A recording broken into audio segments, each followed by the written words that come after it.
Alright, so we all watched the Joker movie tonight. And, you know, let's talk about it. Oh, this is being recorded. So, alright. Is someone saying no? Yeah, I mean, it don't matter. No, it doesn't count unless she says pineapple, right?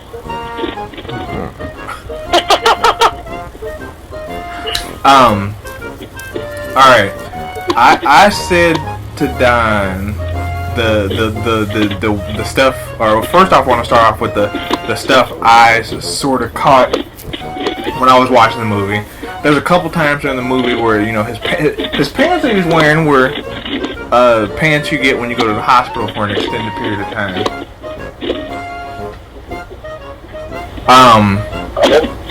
Yeah, and you know, back in the day, those were hard to actually take home. That, you know, so that was kind of weird. Also, I think the first like 20-30 minutes of the movie, I noticed there's like a blue. They use like a blue filter, and then it goes to yellow, then it goes to like a normal color. On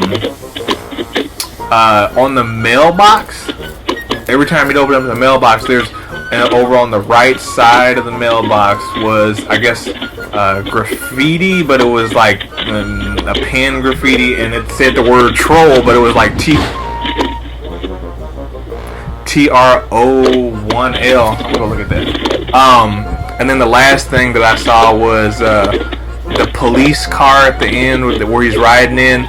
The license plate was 9189. Because remember, cause this is what I think that was for the first Batman movie, which came out in 1989, right?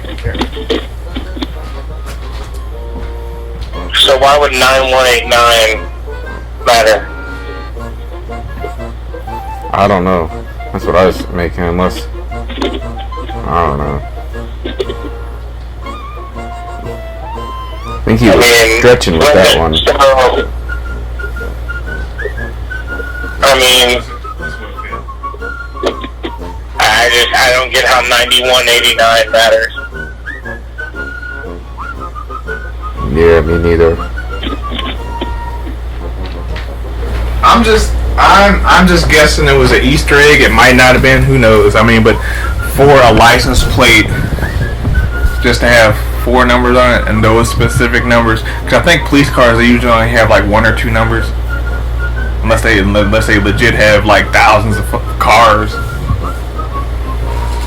I think it depends on the area, and I think there's multiple things that could be. So. But anyway, what did we all think of the movie? I think it's a fantastic character study. I think it's a good allegory for the absolute worst case scenario of what's going to happen if our society doesn't start paying attention to the mentally ill. So it's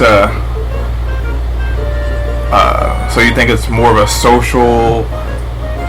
I think there's definitely some social commentary in there. You know, so there's absolutely some social commentary in there about the way mentally ill people are handled in our country. So. Oh man, I think that was.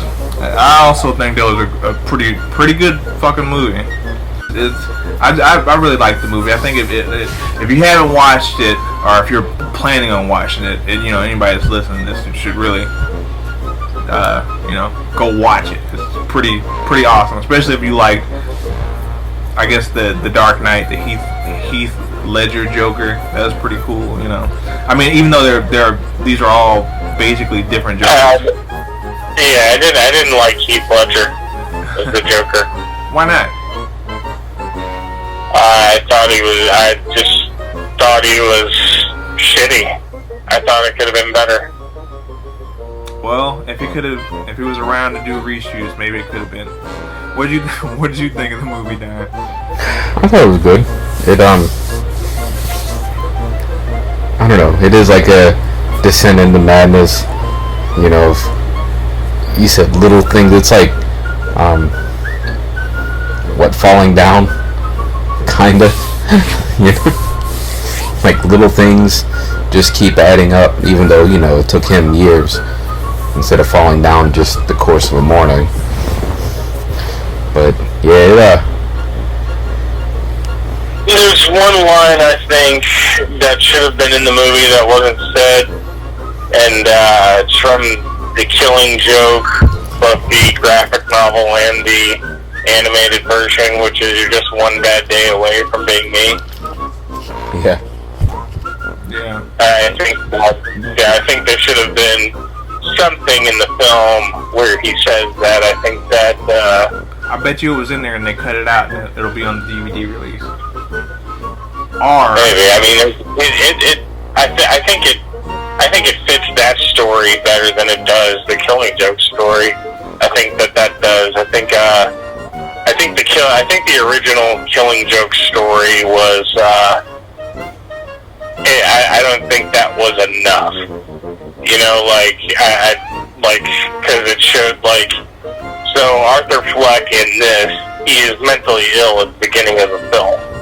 He's not someone that is okay at the beginning of the film, whereas in The Killing Joke, the Joker is someone that's just a normal guy and he just happens to have a really bad fucking run,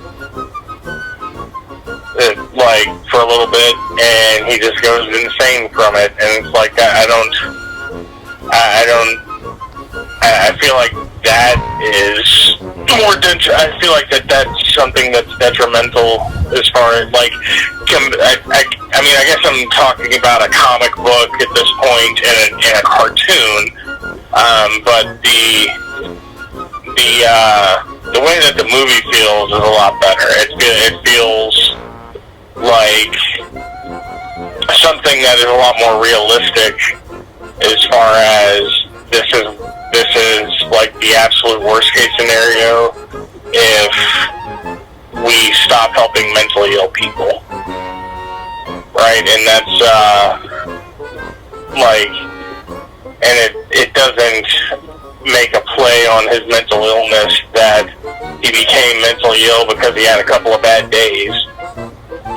This is something he's been living with for a long time, and it didn't take a whole lot to make that switch. I asked this question earlier, but I want to get all of our opinions on this again. Out of all the Joker origin stories that we know, which one do you think is the top one now out of all the origin or Joker origin stories? That's fucking hard, man. I'd probably have to watch this a few more times, and I can't discern that at this point. I'm still breaking the film down in my head, so it's and the Killing Joke is something that I read as a kid, so it probably wasn't appropriate for me to read as a kid, but it was something I read as a kid, so, and then, so that's, to me that's the, I don't go with the Tim Burton one at all. I think the Tim Burton one is the worst one.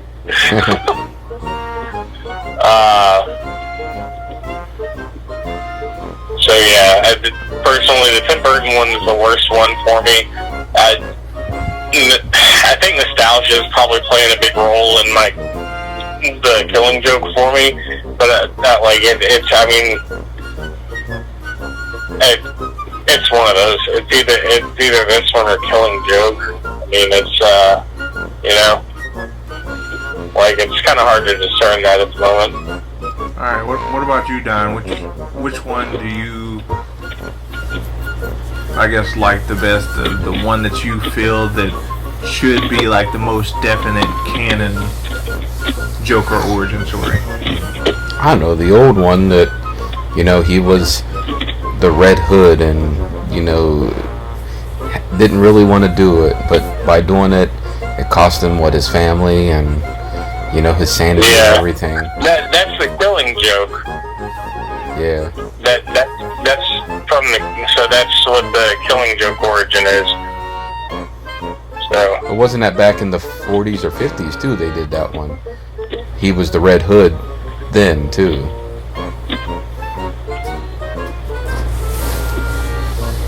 You don't remember that? Say what? I said you don't remember that? I remember the Killing Joke. I think, when did that come out? I mean, I don't remember when it actually came out. I remember reading it as a kid. Yeah, I think the Killing Joke just, like, rehashed what we kind of knew. You know, we knew that he was the Red Hood, and it was, I can remember seeing, you know, the old, the old style from, like, the 60s or 50s. You know, it wasn't a Silver Age, it was a Golden Age that had that origin story. But it was only, like, 8 panels or something, you know, it wasn't a huge, it wasn't a huge origin story. It was just like a quick, like, page and a half, 2 pages, and that's all we got, because hell, the comics back then weren't as long, you know, they were shorter and everything, you know, not 40 some pages like some nowadays, you know, they were like 10-12 pages, because hell, making 10-12 pages was a big labor back then.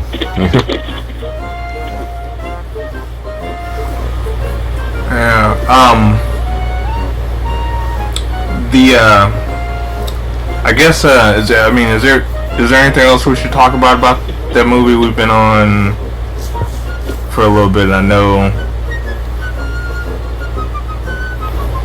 I don't know, I mean, like his... I think a lot of people are going to go, I think that's going to have the same thing happen that Fight Club and American Psycho happened. Just going to be a cult classic? Well, I mean, not just that, but a lot of people got the wrong idea from those movies. And V for Vendetta. You know? Like, people idolize those films for the wrong reasons. Yeah. They don't see them for... Well, I mean, Go ahead. They are comparing it to Taxi Driver, which it kinda, you know, has a vibe to that, just even more downtrodden. I think it definitely does visually. I think it's kind of got a grittier art style. So yeah, it's kind of like the downtrodden cinematography. But it also does have like a parallel with today's, like, you know, the haves and the have-nots, like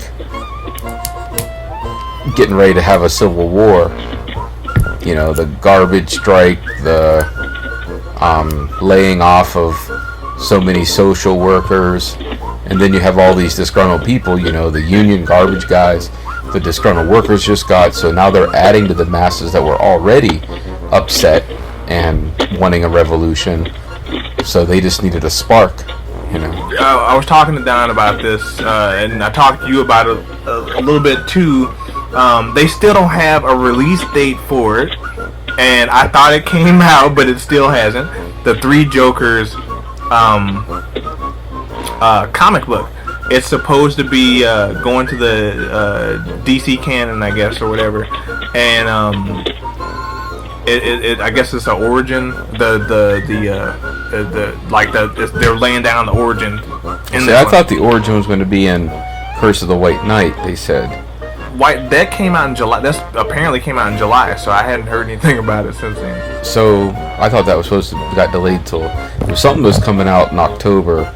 Yes, but I thought it was Curse of the White Knight. So I actually just read an article about Three Jokers like 2 days ago, and it's not officially in canon. That what they said was, if accept it as canon, like they've accepted certain things about certain characters as just canon, and they just continue to accept it, then they'll probably continue with it. But if it doesn't get that kind of reception from it, then they probably won't keep it. I mean, it's Jeff Johns. It'll probably get the reception. I mean, Blackest Night and stuff, man. You know? Come on, we get a Guy Gardner that was accepted by most other people.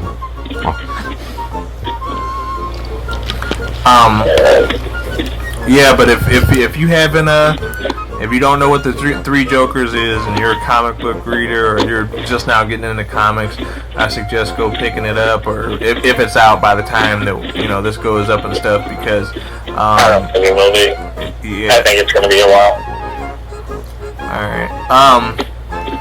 But yeah, that just about wraps it up. Thanks for tuning in to Whoop Times 2. This is Mr. J. That's my best laugh, sorry. This is Crimson. And there's some dude that's just breathing really hard into the phone. What's your name, dude? Oh, yeah, sorry, Don's with you. I think he fell asleep, so Snorlax. I'm tired. I don't give a fuck. I didn't hear him snoring though. So. All right. So, what's up? Thanks. Now on to the spoilers. So if you're still listening. Okay. All right. Okay. So, do you think that his mom made that shit up, or do you think that Thomas covered it up and gave her a lobotomy? No, I think his mom made that shit up. Well, the picture that he looks at before he goes on the Murray show, it says, "I love your smile, TW," on the back of the picture. Oh, yeah, it did. I was wondering what the fucking TW stood for. That is fucked up. And see, like, the way she was talking, like... Sorry. My bad. Yeah, like, the way she was talking, it was almost like... He did this to me, like, why would you just randomly be a kid adopted? And, Thomas, the Waynes, depending on what version, have insanity in their, their background. I mean, you have to be insane to become Batman. No sane person.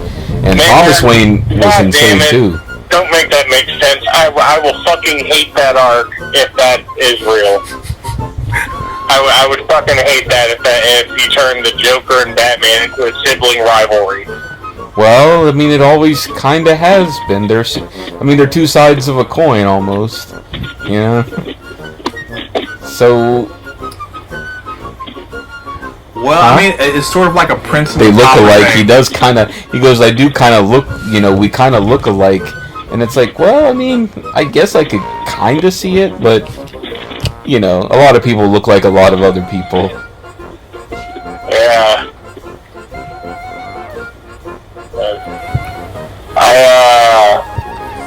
It was back then.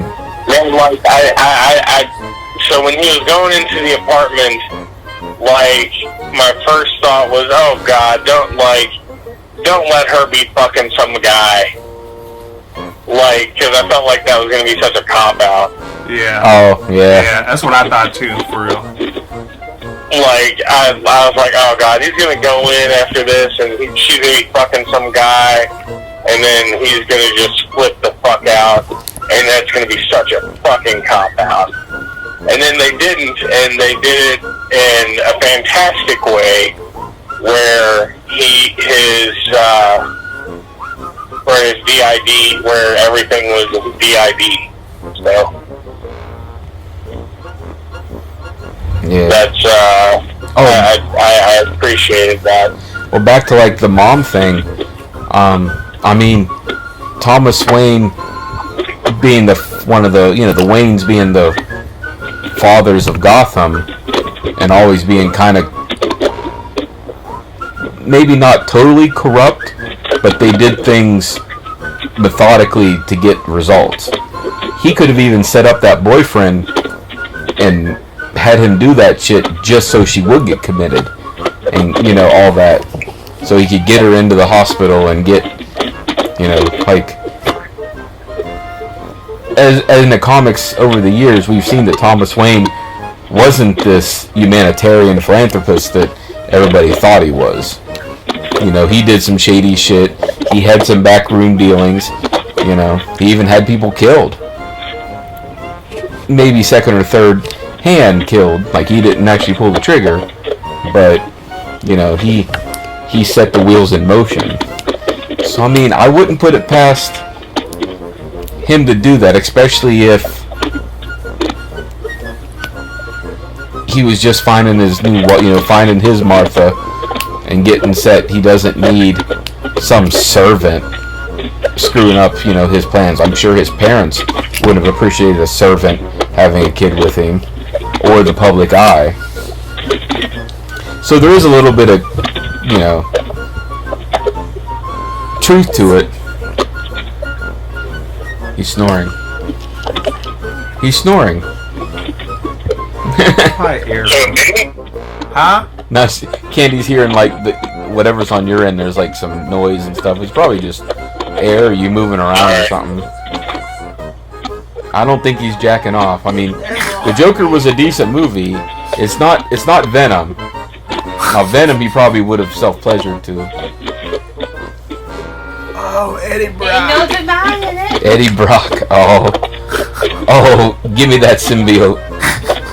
No. I gooed like the symbiote. No denying. The symbiote is separating from me.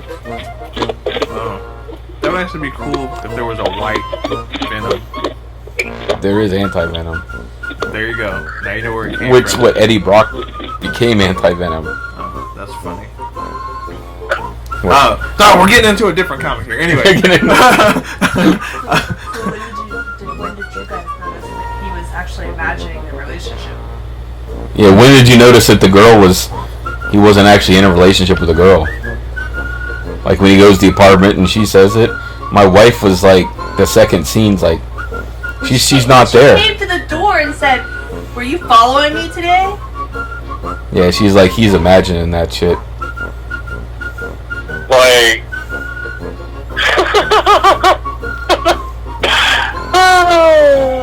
fucking, I didn't catch it. I didn't catch it until the apartment. I thought maybe, but then, like, being at the hospital, I'm like, okay, maybe, like, they really are, like, hanging out. You know, it's like, eh. Then I'm like, but so something has to happen to her for him to change if they're hanging out. You know? She always had the same outfit, the same hairband that she had. Oh, yeah. She always had the exact same outfit and hairband. I have to go watch it again to... Yeah, I didn't pick up on the clothes. I mean, He wore the same shit too. Yeah, he wore the same stuff a lot too, though, but just because he's crazy. yeah, but he was poor as shit too. Yeah. I mean, for fuck's sake, I'm not exactly poor, but I only own like 4 t-shirts and then 3 pairs of pants. 4 t-shirts. Jeez. Yeah. Well, not everybody's just shirt or like. Yeah, not everybody's a shirt whore like me, right? Like, dude, for one, t-shirts in my size are fucking expensive. They're like tent sales. No, they fucking are. Like, what size do you wear, though? I wear 3X. Awesome. You can go to Walmart and get that shit. I have to special order my shit. What size you wear? 7XLT.